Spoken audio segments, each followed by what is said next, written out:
Welcome, my friends, and let me tell a heartwarming story of resilience, love, and the unexpected miracles that can happen when a good soul opens his or her heart.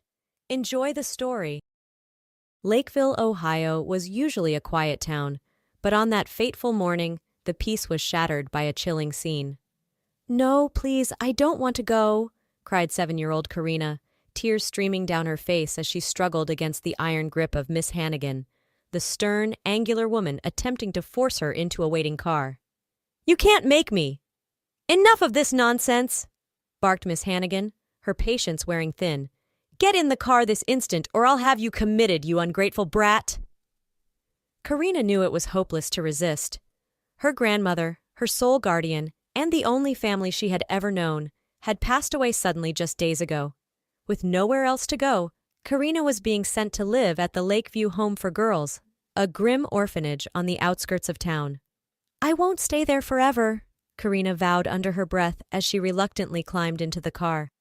"Someday I'll find a real family. Someday I'll run away from that awful place." As the car pulled away, neighbors began to gather, shaking their heads in disapproval. "The nerve of that Hannigan woman," tutted Mrs. Gilroy from across the street. "Treating a child that way, and so soon after losing her dear grandmother, too. It's disgraceful." "Mark my words," agreed Mr. Larson gravely. "No good will come of this. That poor girl deserves better." "Ungrateful wretches, the lot of them," ranted Miss Hannigan from the passenger seat as the car sped down a dusty country road, leaving Lakeville far behind. "After all I do for those miserable urchins at the home, and still the simpletons of this town dare to criticize me." In the back seat, Karina squeezed her eyes shut and pretended to sleep, not wanting to draw Miss Hannigan's wrath. But behind her closed lids, memories of happier times flickered through her mind. Karina recalled warm summer days spent in grandmother's cozy little house, the smell of fresh-baked cookies wafting from the kitchen. She thought of crisp autumn evenings curled up by the fireplace, as grandmother read aloud from Karina's favorite storybooks. She remembered the twinkling lights and tinsel of Christmas mornings, giggling as she and grandmother exchanged lovingly wrapped presents. But now all of that was gone, snatched away in an instant along with grandmother's life. Karina felt the sting of tears again, an ache of loneliness and loss. How would she ever smile again in a world without her grandmother's love? As if sensing her anguish, the car's driver, a stocky man with a kind face, caught Karina's eye in the rearview mirror and gave her a sympathetic look before quickly returning his gaze to the road ahead. Karina didn't know it then, but that driver, Bob Hartley, would soon change the course of her life forever. Sometime later, the car arrived at its destination. Karina opened her eyes and felt her heart sink at the sight before her.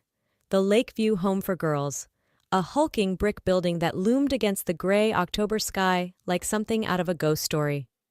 Barren trees lined the winding gravel drive, their skeletal branches scratching at the dreary clouds above.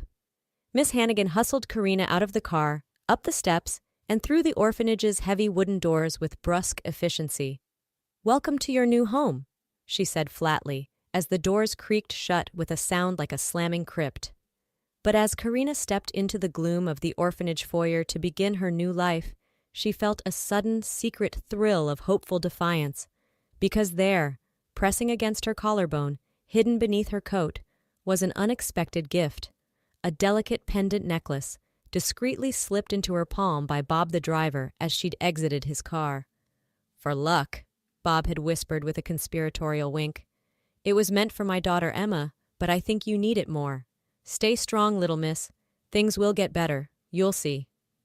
Karina didn't fully understand the pendant's significance in that moment, but she clutched it tightly all the same, drawing courage from its delicate weight, a secret talisman of hope against the dark days ahead. "Fired! How could they fire you, Bob?" gasped Vera Hartley, as her husband walked through the door of their humble home that evening, his shoulders slumped in defeat. "You're the most dependable driver they've got."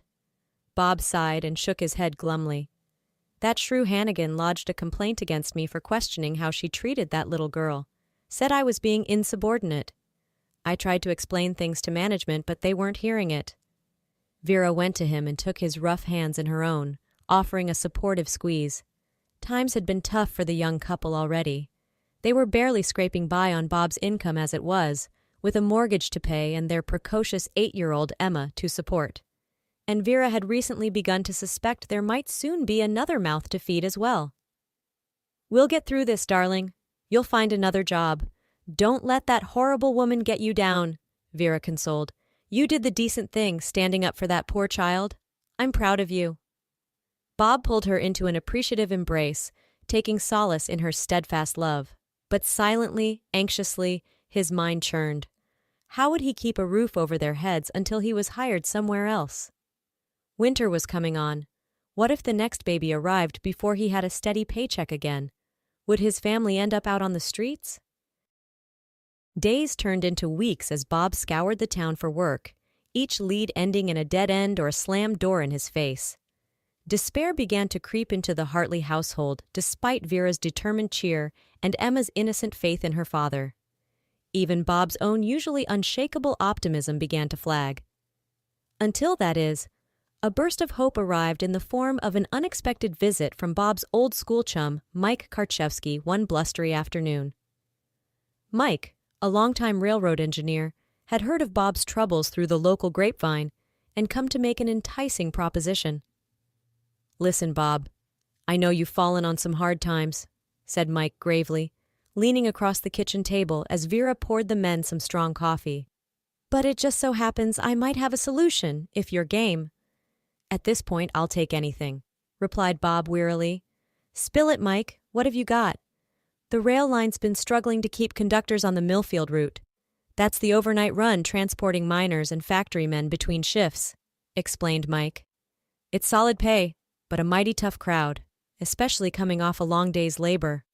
The last few conductors couldn't hack it, quit within a month. But Bob, you've got a way with people, a real gentlemanly manner.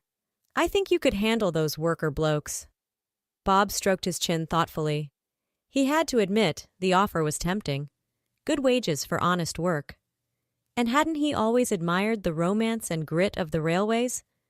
But then he thought of Karina, and how she'd looked at him with such raw trust as he'd slipped her Emma's pendant.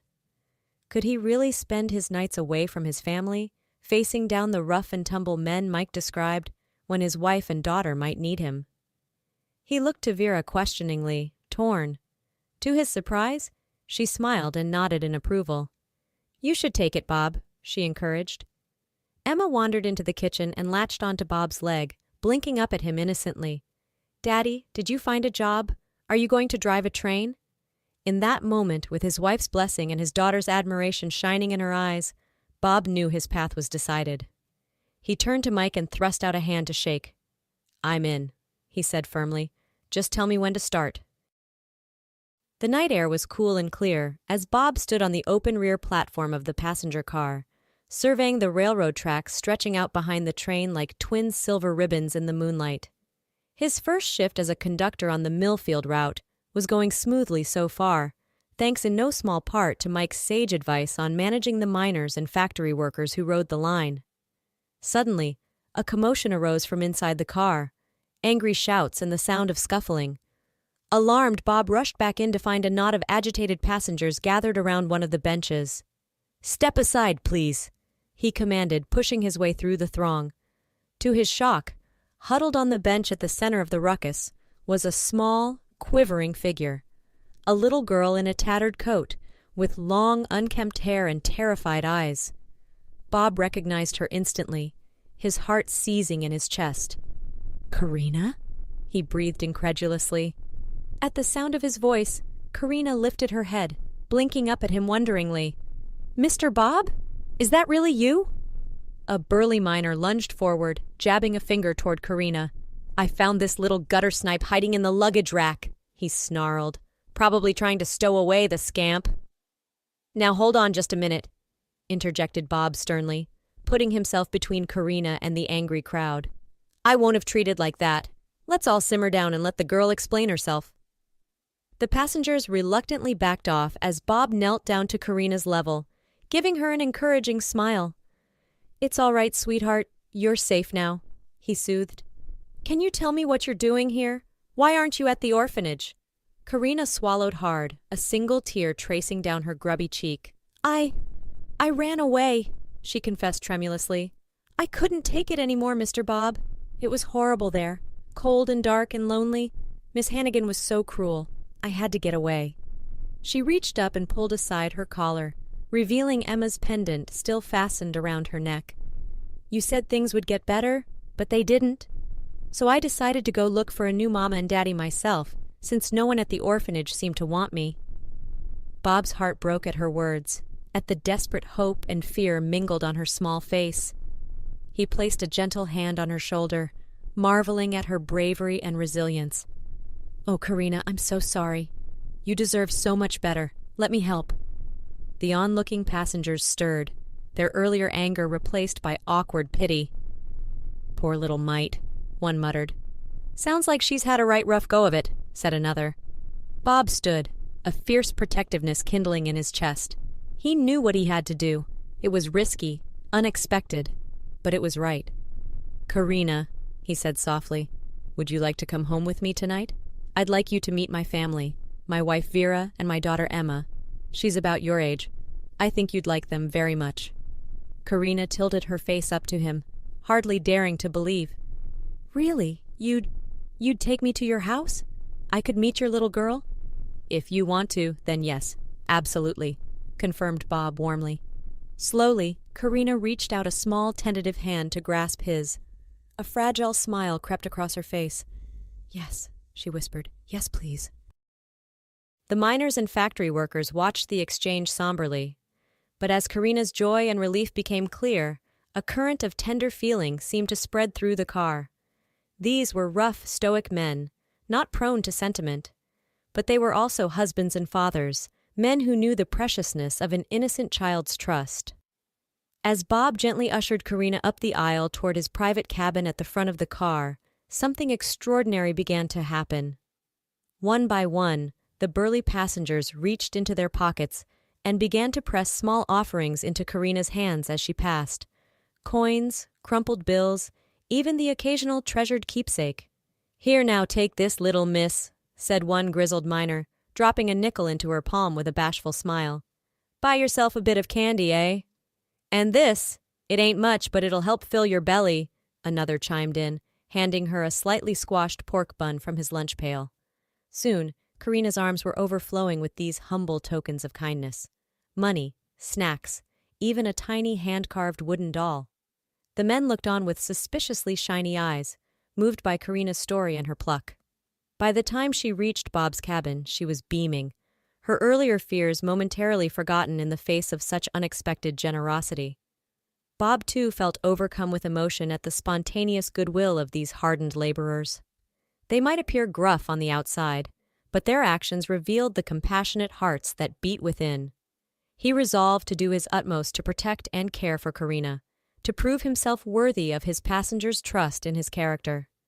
As Bob and Karina entered his cabin, she turned to him with an elated grin, her eyes bright.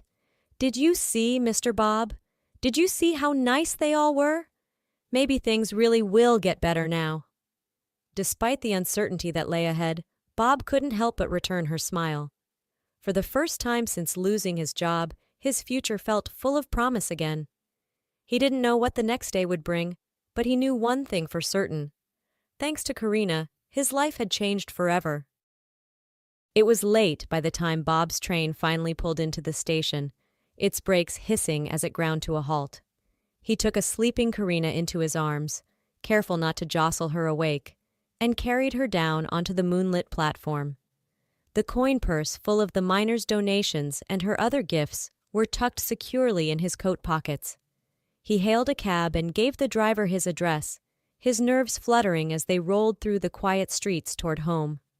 What would Vera think of him bringing home a young orphan girl in the middle of the night? Would Emma accept and welcome a new friend? He prayed his family would understand his intentions. A lamp still burned in the front window as the cab pulled up to his house. Vera must have waited up for him.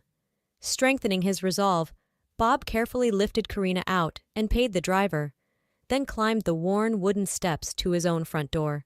He shifted Karina to one arm so he could turn the knob. As he stepped inside, Vera emerged from the kitchen, drying her hands on her apron. Her eyes widened at the sight of the child nestled against his chest.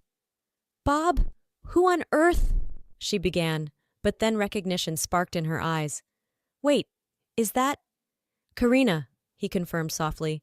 "The little girl from the orphanage. She ran away and stowed away on my train. I couldn't just leave her." To his immense relief, Vera's expression melted into one of tender concern. She approached and stroked a hand gently over Karina's tangled hair. "Of course you couldn't. Poor little lamb. She must have been so scared, so desperate to escape like that." Just then, Emma appeared at the top of the stairs, rubbing sleep from her eyes. She gasped when she saw Karina. "Daddy, is that her? Is that the girl you told us about?" Bob smiled up at his daughter reassuringly. "Yes, little duck. This is Karina. She's had a very hard time and needs somewhere safe to stay for a while. I thought we could help her. Would you like that?" Emma practically flew down the stairs in her excitement. "Oh, yes, Daddy! Yes!" she squealed, circling Bob to get a better look at Karina's face. "I always wanted a sister. We can share my room and play dolls and braid each other's hair." Her gleeful chatter finally roused Karina, who blinked groggily and straightened in Bob's arms. She stared wonderingly at Emma's beaming face, then up at Vera's kindly one. A hopeful little smile tugged at her mouth. Are you Mr. Bob's family?" "We are, sweetheart," affirmed Vera warmly. "I'm Vera, and this little ball of energy is Emma. We're so very glad to meet you, Karina," Vera continued. "We've heard such good things about you from Bob. Welcome to our home." Karina ducked her head shyly, overwhelmed by the genuine affection in Vera's voice. She couldn't remember the last time she'd felt so instantly cared for by virtual strangers. Tears pricked at her eyes, and she impulsively threw her arms around Vera's waist in a tight hug. Vera made a soft, sympathetic sound and returned the embrace, rubbing Karina's back soothingly. "There now, darling girl. You're safe here with us. Everything's going to be all right." Emma clapped her hands eagerly. "Ooh, can Karina stay in my room tonight, Mama? Can we make her a bed on the floor? We can have a slumber party." Bob chuckled at his daughter's enthusiasm. "I think that's a fine idea, little duck. Why don't you run and fetch some spare blankets and pillows for our guest?" "Right away, Daddy," agreed Emma exuberantly, already bounding back up the stairs to prepare a space for Karina. Vera smoothed Karina's hair and smiled down at her. "Are you hungry, sweetheart? I have some soup I can warm up for you, and I'm sure I can find an old nightgown of Emma's for you to sleep in." Fresh tears welled in Karina's eyes at the easy kindness, but for the first time in forever, they were happy tears. She pressed herself closer to Vera, nodding against her midriff. Vera looked to Bob over Karina's head, her own eyes glistening with emotion. In that silent gaze, a world of feeling passed between the husband and wife, unspoken understanding, shared purpose, and abiding love. In mere hours, their family had unexpectedly grown, their hearts and home opening to take in a child in need. It would mean hard work, sacrifice, and no small amount of faith. But in that moment, glancing down at Karina's dark curls and Emma's excited grin as she lugged a heap of bedding down the stairs, both Bob and Vera felt absolutely certain. This was meant to be. This was their new path forward. Karina had come into their lives like a small miracle, and now that they'd found her, they would never let her go. Karina was already fast asleep on her cot of blankets at the foot of Emma's bed, worn out by an evening of warm food, a hot bath, and Emma's lively chatter. She was dressed in a borrowed nightgown, her pendant safely around her neck. Her tattered clothes had been whisked away for washing by Vera. Emma, too, had finally drifted off after extracting a solemn promise from Bob that Karina could stay not just the night, but the whole next day, too, for more playtime. Bob and Vera sat together on the edge of their bed, speaking in hushed tones so as not to wake the slumbering girls.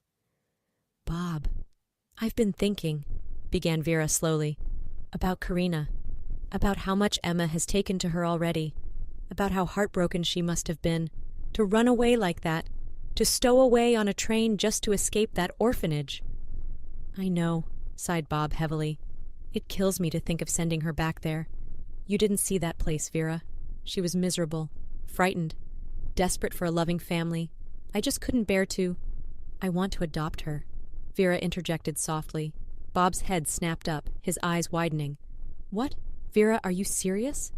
Vera nodded, her expression resolved. I am. I know it's sudden. I know we'll have to scrimp and save even more. But Bob, we have so much love to give. Emma has so much love to give. Karina needs love.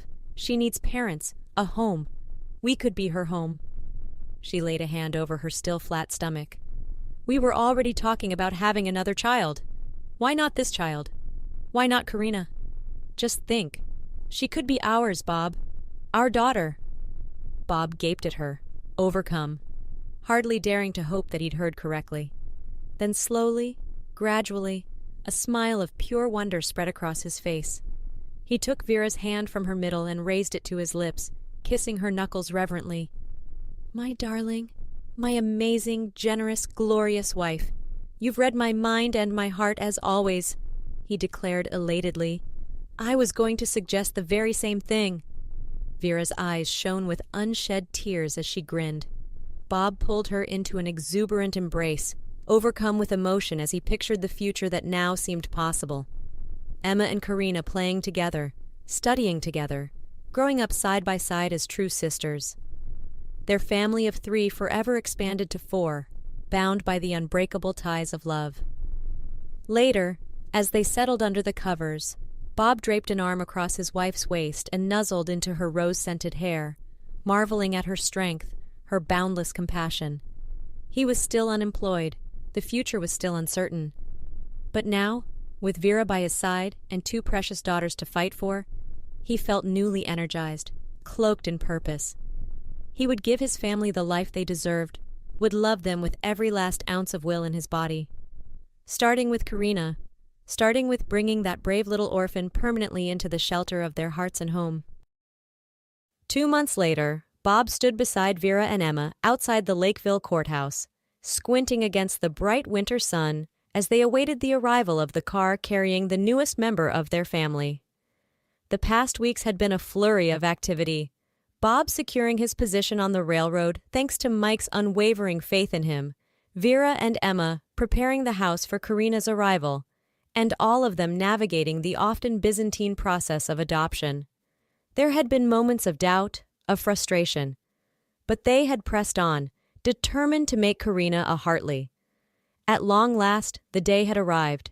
The adoption was approved, the final papers signed. Miss Hannigan, irate at losing control over Karina's fate, had been summarily dismissed from the orphanage due to her documented mistreatment of the children. Vera in particular had taken great satisfaction in that particular turn of events. Car tires crunched on gravel, snapping Bob back to the present. The vehicle rolled to a stop, and the rear passenger door swung open. A pair of polished black shoes stepped out onto the running board, followed by the hem of a new forest green wool coat as their owner slid down from the seat. Then, Karina was launching herself across the sidewalk and flying into the waiting arms of her new family, laughing and weeping all at once. "Mama, Papa, Emma!" she cried joyfully, as Vera scooped her up and spun her around, peppering her face with kisses. Bob and Emma piled on, embracing their girls in a tangled knot of arms and tearful smiles. "We did it, Peanut," crowed Emma, using the pet name she'd begun calling Karina almost immediately that first night 2 months ago. "You're officially my sister now." "I am," Karina agreed wonderingly, pulling back to beam at all of them. She was hardly recognizable from the forlorn little orphan who'd stowed away on Bob's train. Her dark hair was cut into a tidy bob and tied back with a ribbon. Her cheeks glowed with health, and her eyes sparkled with happiness. She threw her arms around Bob's neck, burying her face in his shoulder. "Thank you, Papa," she whispered. "Thank you for finding me, for wanting me." "Oh, Karina," he murmured, stroking her hair. "It's us who should thank you. You found us, too. You made our family complete." He leaned down and stage whispered in her ear. "But you know, as much as we all love you, I think you're going to have to get used to sharing top billing. Because in about 7 months, you and Emma are going to have a new baby brother or sister." Karina pulled back, her eyes enormous as Vera rested a hand on her still slender stomach and winked. Then the little girl let out a delighted squeal and did another spinning, skipping dance of joy right there on the courthouse steps. Emma joining in and chanting, "We're going to be big sisters. We're going to be big sisters." Bob wrapped an arm around Vera's waist and shook his head, grinning fit to burst as he watched his daughters celebrate. To think less than a year ago, his life had been so different. Just a husband and father, a driver collecting paychecks. Now he was all that and more, a conductor, an adoptive parent, a soon-to-be father of 3. And it was all thanks to the extraordinary little girl who'd leapt into his life and heart that fateful night, Karina Hartley. The orphan no more, the girl who'd proven beyond a doubt that hope and love could overcome any hardship. She was home now, truly, and forever. And as Bob gathered her and Emma close once more, he knew that with his family by his side, every day would be a new adventure, and a new chance to build the life of joy and purpose they all deserved.